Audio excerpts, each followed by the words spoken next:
আজ সারা পৃথিবীর মাটিতে ইসলামের মান্যকারী অনেক দেখতে পাওয়া যায়, কিন্তু সারা পৃথিবীর মাটিতে একমাত্র আহলে সুন্নাত ওয়াল জামাত একটি জামাত রয়েছে, যেই জামাতের পরিচয় মাসলাকে আলা হযরত বলে করা হয়, যেই জামাতের লোক গওস পাকের মুরিদ বলে দাবি করে, যেই জামাতের লোক খাজা মঈনুদ্দিন চিশতি সহ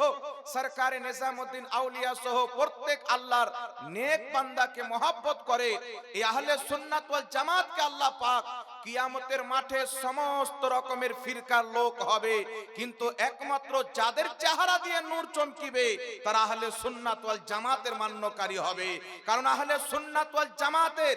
জবান দিয়ে না নবী মুস্তাফার বেয়াদবি বের হতে পারে, না সাহাবার বেয়াদবি বের হতে পারে। আমি চ্যালেঞ্জ করে ঈমানের সাথে বলতে পারি, এই জমিনের মাটিতে যেই দল যার মধ্যে আল্লাহ এবং তার রাসূল এবং আল্লাহ ওয়ালাদের মহব্বত গাথা আছে, যাদের দ্বারা দিয়ে সবচাইতে বেশি নবী মুস্তাফার সম্মান বয়ান হয়, ওই জামাতকে মাসলাকে আলা হযরতের মান্যকারী আহলে সুন্নাত ওয়াল জামাত সুন্নি মুসলমান বলা হয়।